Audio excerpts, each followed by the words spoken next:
that didn't take long. I have found the elusive Elephant Bar Interpretive Trail. No hunting or fishing access. Just some brochures here. Let me see what it... Oh, this is nice. So, oh my goodness, look at this. Tells you what to look for. Wow, some informational material. Okay, let's begin our little walk here.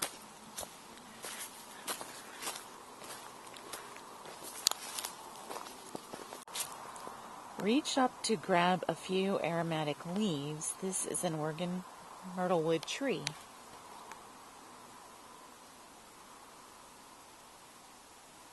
It is found in the moist, well-drained soils along the southwest Oregon coast. And as I said, there's only a few of these groves left.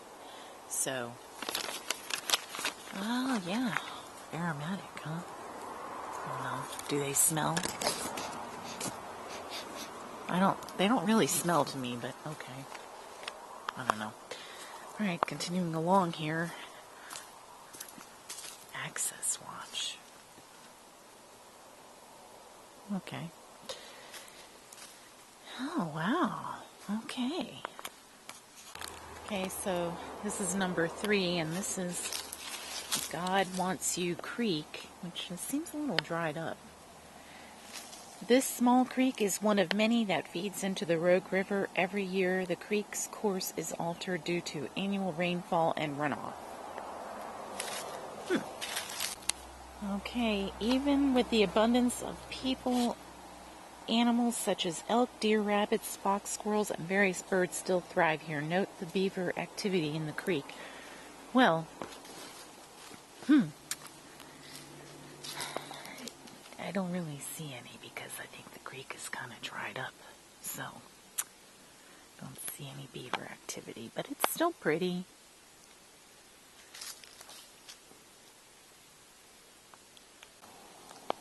Okay, high water mark, January 1997. The Rogue River flooded and waters reached far up the bank to here, the upper floodplain. The trail had to undergo massive reconstruction due to debris carried by the floodwaters. Wow. Okay, deciduous and coniferous trees grow in abundance here. Notice how the foliage changes because of the different soils. Can you identify a transition zone? Well, let's see here. So, well, those leaves, I think that's more of a fall thing, but back there, it looks like it's drier, I'm guessing. I don't really know. I see more ferns over this way, though. See? Well, let's continue on ahead. What's around the corner? With these vines, I'm starting to feel like I'm in the jungle again. And I think these are blackberry bushes.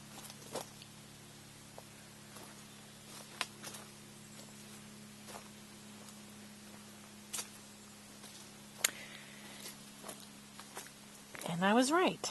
Indestructible Himalayan blackberries grow in great numbers along the Oregon coast. They help to reduce erosion and provide habitat for small rodents and birds. And I don't really see any in bloom right now. But I might. I saw some yesterday on the trail.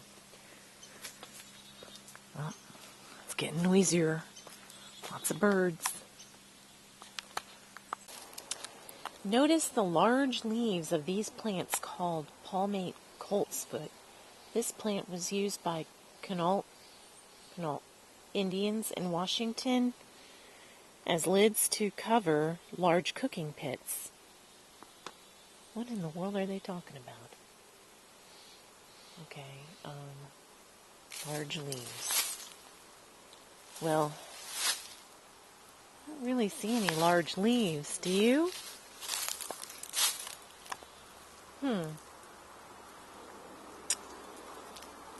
Maybe they're talking about this right here because this is where the signpost is. But they don't seem all that big. I don't know. Okay, so debris in the tops of the trees is there because of the ever-changing lower floodplain. Can you guess how the debris got up there? Well, I'm guessing the rising river water is how it got there. I don't know what they're talking about debris. I don't really see debris, but that's my guess. Okay. And I don't know what this pink thing means. Oh, this is going to be fun. I got a little thing to cross here. Well, actually, I don't have to cross it. I can just go on there. I'm guessing this is supposed to be part of the creek, normally. But as you can see, it's kind of dried up. Uh-oh, what do we have over here? Little clearing. Oh, wow.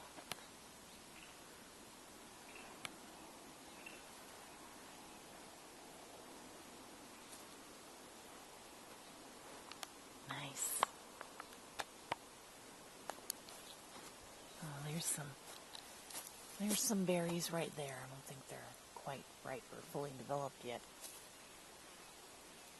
Beaver Pond.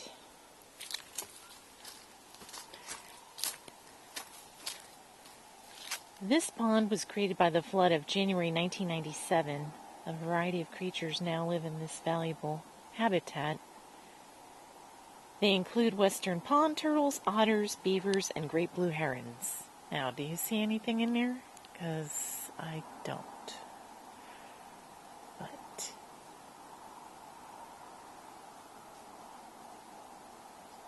there's a bird over there. See him?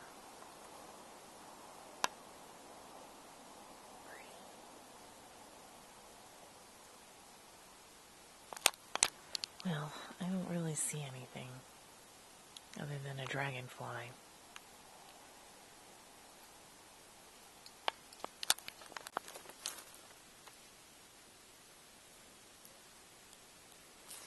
I'm guessing that's the creek.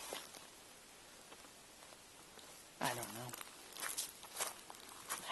If that's the case, how did it go from all dried up to that? I don't know. Well, let's see. This huge madrone tree settled here following the biscuit fire in 2002. Crawl underneath the madrone and you will arrive at a valued estuary that serves as a refuge for fingerling salmonoids during high water in the Rogue River. Well, maybe I'll do that on my way back. Continue up the trail here. Oh yeah, I'm gonna have to do that on my way back. But, see, there you have it. Almost to the end, I believe. I'm not sure. Coming up on Elk Meadow, where the elk bed down in fall and winter. No sign of elk. Not today, but I'm sure they're out there.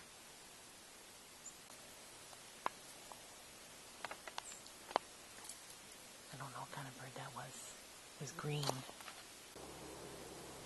So, elderberry arch is created by this large elderberry tree. I guess that's these right here. Kind of like how they arch there. And let's continue. Oh, whatever kind of tree that is. The bees sure like it. Estuary watch. Pause here and you may see ducks, otters, or beaver. A high tide may cover the last 200 feet of this trail beyond this point. But I don't think that's the case. And I hear splashing, so let's go investigate. Heard it over there.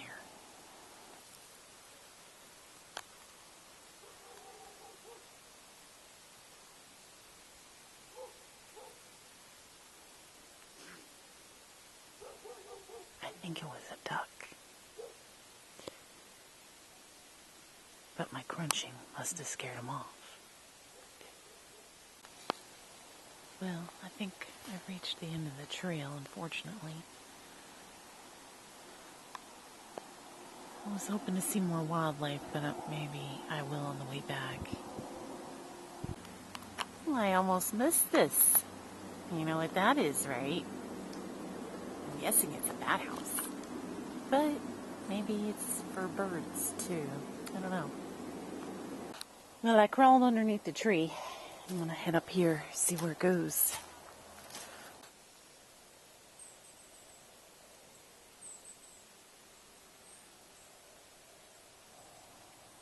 Oh, no. Did you see that? I think that was a heron. But maybe I'll come back. Well, I'm back where I started, and I missed the first trail marker, which it says glance up the road to view the osprey nest. At this site, 2 monogamous osprey will return every year around March 10th to rear their young. And I think what they're talking about is this tree. I'm not sure if you'll be able to see it. I think they mean that tree right there, because I don't see any other place where there would be a nest, but you never know. So that concludes today's Elephant Bar Interpretive Trail Walk. Thanks for joining me, and I'm not sure what tomorrow will bring, but I can definitely assure you it will be a Cinventure.